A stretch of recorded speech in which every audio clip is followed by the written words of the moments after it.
महाराष्ट्र, झारखंड और उत्तर प्रदेश की 9 सीटों पर उपचुनाव की वोटिंग के लिए अब कुछ ही घंटों का समय बचा है। महाराष्ट्र में सिंगल फेज में कल सभी 288 सीटों पर वोट डाले जाएंगे। महाराष्ट्र की चुनावी लड़ाई को इस बार बेहद खास माना जा रहा है। इस बार महायुति और महाविकास अघाड़ी के बीच सीधी टक्कर देखने को मिल रही है, तो वहीं झारखंड में दूसरे चरण के तहत कुल 38 सीटों पर मतदान होगा। झारखंड की सियासत के लिए दूसरा चरण खास है क्योंकि सोरेन परिवार की प्रतिष्ठा दांव पर है। झारखंड में आदिवासी और डेमोग्राफी मुद्दा काफी हावी रहा, तो वहीं उत्तर प्रदेश में 9 सीटों पर होने वाले उपचुनाव में भी योगी और अखिलेश ने जमकर पसीना बहाया। इन चुनाव में खास बात यह रही कि इस बार सियासी दलों ने विकास के एजेंडे को दूर रखकर चुनाव में नारों के जरिए जीत का एजेंडा सेट करने की कोशिश की। बीजेपी का बटेंगे तो कटेंगे खूब चला, पूरा चुनाव इसी नारे के इर्द गिर्द रहा, तो वहीं एक हैं तो सेफ हैं पर भी विवाद हुआ।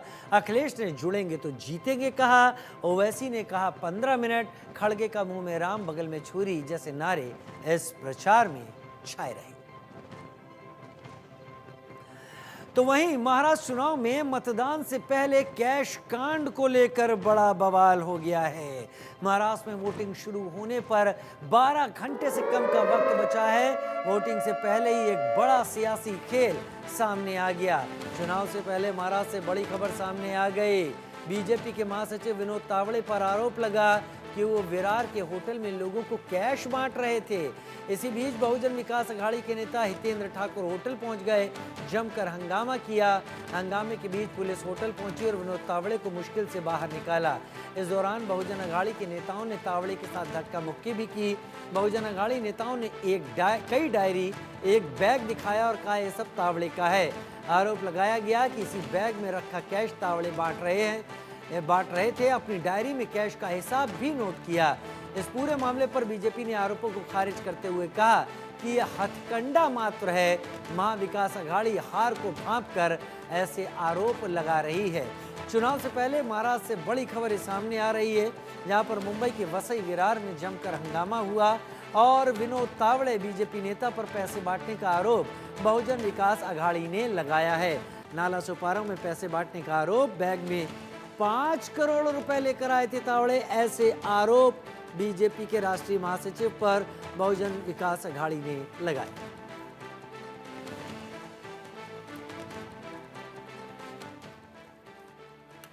कल महाराष्ट्र में मतदान और आज कैश कांड पर तनाव हो गया है। महाराष्ट्र में एक कैश कांड खासा प्रचार बटोर रहा है इस वक्त, क्योंकि बहुजन विकास अघाड़ी ने आरोप लगाए कि बीजेपी के राष्ट्रीय महासचिव यहां पर कैश बांट रहे थे और उनके साथ आकर उन लोगों ने धक्का मुक्की भी की।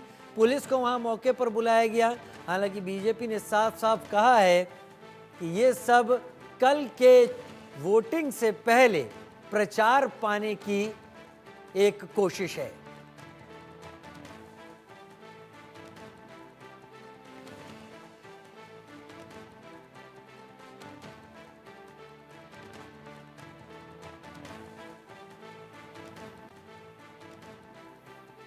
उधर बहुजन विकास अघाड़ी द्वारा बीजेपी पर महाराष्ट्र चुनाव से पहले पैसे बांटने के आरोप लगाए जाने के बाद वसई जोन के पुलिस उपायुक्त पूर्णिमा चौगले ने कहा कि यहां अलग अलग फ्लोर पर बीजेपी और बहुजन विकास अघाड़ी के कार्यकर्ता मौजूद थे। यहां से कुछ धनराशि और कुछ डायरियां बरामद हुई हैं। हमने 2 एफआईआर दर्ज की हैं और तीसरी एफआईआर भी अवैध तरीके से प्रेस कॉन्फ्रेंस करने को लेकर दर्ज की जा रही है। हालात कंट्रोल में। पता चला कि वन होटल में कुछ बीजेपी के कार्यकर्ता जमा हुए हैं और नीचे के फ्लोर पे बहुजन विकास अघाड़ी के कार्यकर्ता जमा हुए हैं। तुरंत मैंने अपने पुलिस स्टेशन के पीआई साहब को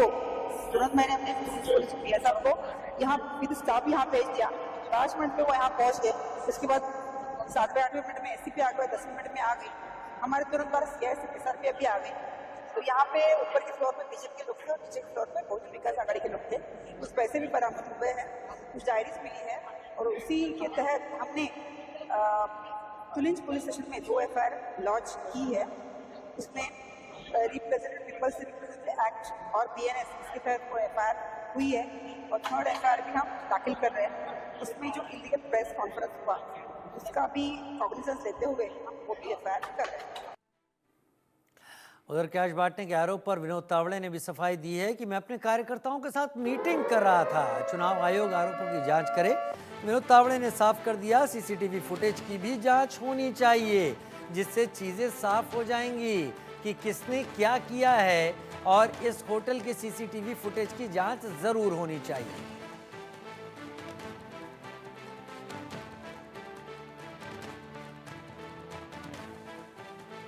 नालासोपारा विधानसभा चुनाव क्षेत्र में कार्यकर्ताओं की बैठक चल रही थी। वहां पर चुनाव के दिन की जो आचार संहिता होती है कि जो वोटिंग मशीन है उस पर सील कैसे लगना है, सील आखिर में कैसे होना है, ऑब्जेक्शन अगर लेना है तो क्या करना होता है, ऐसी जो हम 12 बातें बताते हैं वो बताने के लिए मैं पहुंचा था।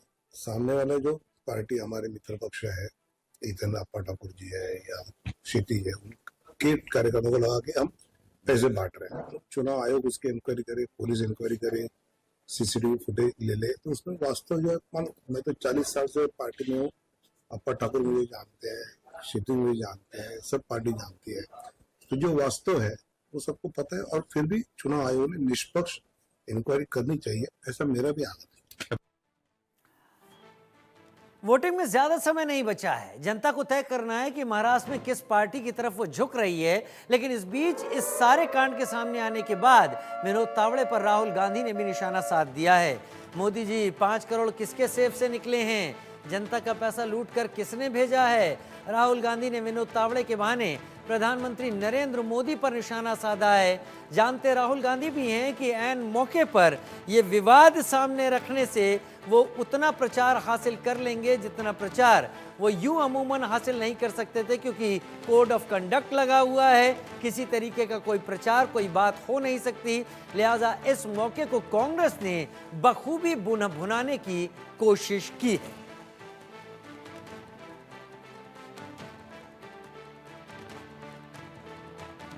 जनता का पैसा लूटकर किसे भेजा जा रहा है, ये किसकी सेफ से निकले हैं?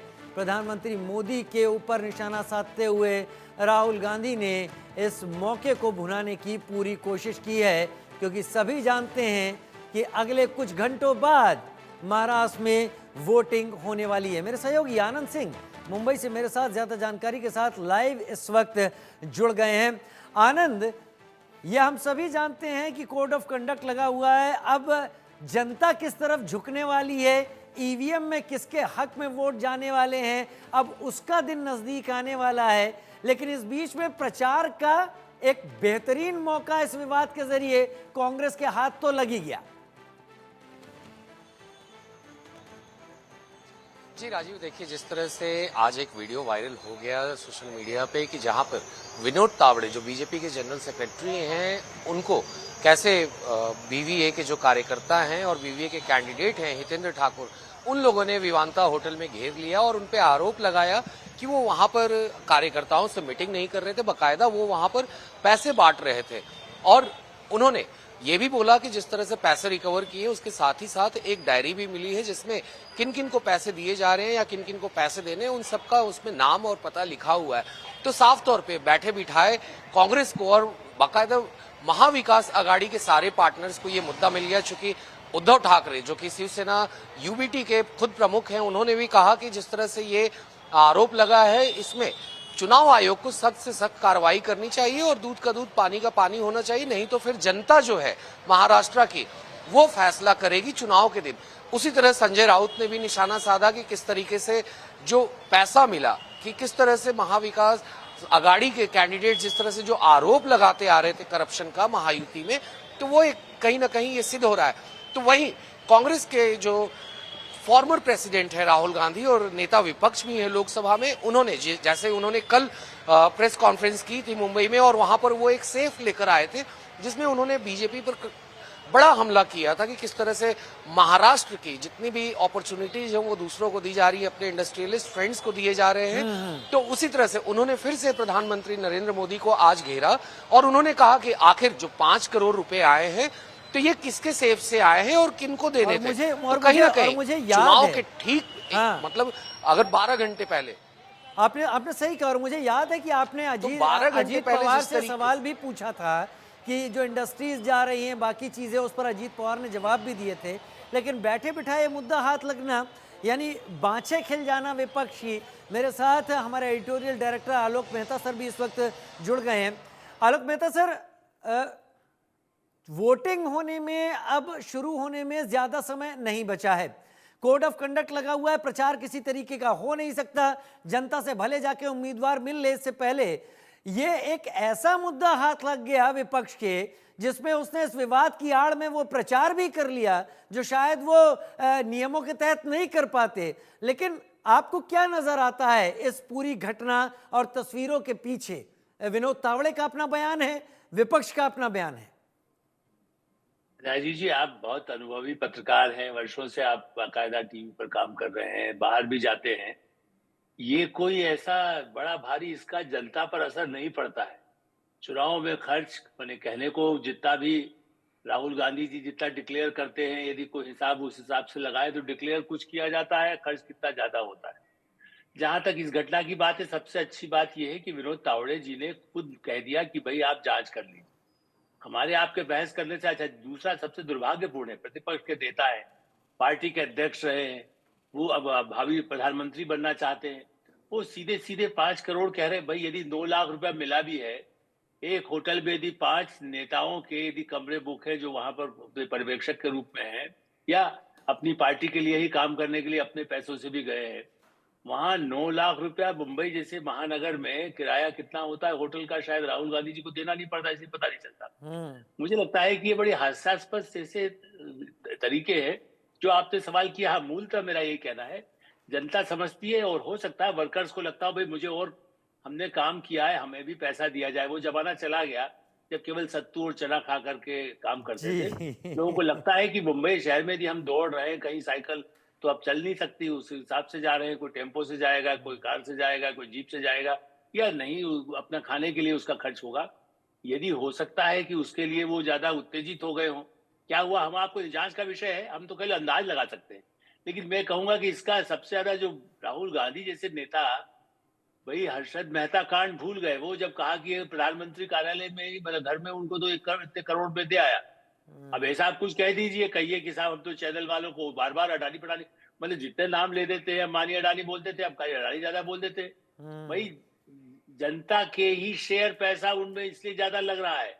यदि शिपिंग या एयरपोर्ट या हवाई जहाज या जो भी कंपनियों के उनको ठेका मिलता है तो उसका तो शेयर जनता का है। राहुल गांधी भूल ही रहे हैं। आपको लगता है आपको लगता है सर कि कल वोटिंग होने से पहले विपक्ष इस मुद्दे को भुनाने की पूरी कोशिश कर रहा है? प्रचार से तो हाथ बंधे हुए थे, लेकिन लगता है इस विवाद की आड़ में वो सब कुछ कर रहा है जो शायद कोड ऑफ कंडक्ट के दौरान नहीं किया जा सकता था।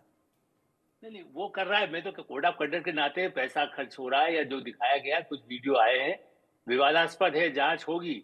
लेकिन आपने ठीक कहा कि इसका कोई फायदा बड़ा ले लेंगे। राहुल गांधी 60s 50s के जो श्रमिक नेता होते थे, हम लोग भी छात्र जीवन में भी रहे हैं, तब देखते थे कि कम्युनिस्ट नेता आते थे, उनको वोट मिलता था 5000, क्योंकि मुझे जिंदाबाद, टाटा बिरला सरकार फलाना ये वो गालियां कांग्रेस को देते थे। अब राहुल गांधी उस जमाने में कैसे जा रहे हैं?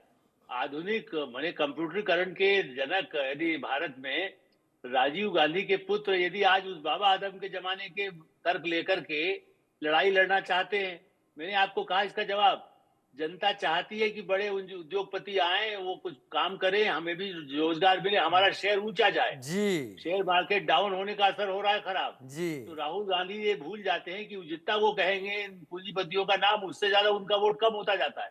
वो कहते भाई ये तो शेयर हमारे मार्केट को खराब कर रहा है, हमारी इंडस्ट्री नहीं आने देगा, ये तो ये नहीं करेगा। अभी जो हुआ महाराष्ट्र जैसी जगह में, और पैसा बांटने का यदि हिसाब देखने लगेंगे तो बहुत सारे रेले निकलेंगे। मुझे लगता है कि दुर्भाग्यपूर्ण है। और वो जांच हो, और चुनाव आयोग बहुत सतर्क है। एक और जगह पर भी अभी शायद हमने खबर अपने पास नहीं आई, नासिक या किसी और स्थान पर भी कुछ 1-8 करोड़ तो बाकायदा बरामद भी हुआ है। अब वो किसका था, वो किस सेना का था या किस व्यक्ति का था, मुझे उम्मीद है तो ऐसी घटनाएं आएगी। चुनाव आयोग सतर्क है, और प्रशासन भी सतर्क रहेगा, यही लोकतंत्र का तकाजा है। जैसा पुलिस अधिकारी कह रहे हैं 2 एफआईआर दर्ज की गई और चुनाव आयोग की इस पर नजर भी होगी इस पूरे कांड को लेकर, लेकिन फायदा उठाने की भरपूर कोशिश दिखाई जरूर पड़ रही है और उसको कैश कराने की भी तस्वीरें दिख रही। लेकिन उस राज्य में जहां पर आर्थिक राजधानी देश की है वहां पर आपके भी तर्क समझ में आते हैं कि आखिर किस सोच के जरिए इसको विवाद का रूप दिया गया और उसके जरिए क्या हासिल करने की कोशिश की जा रही है। खैर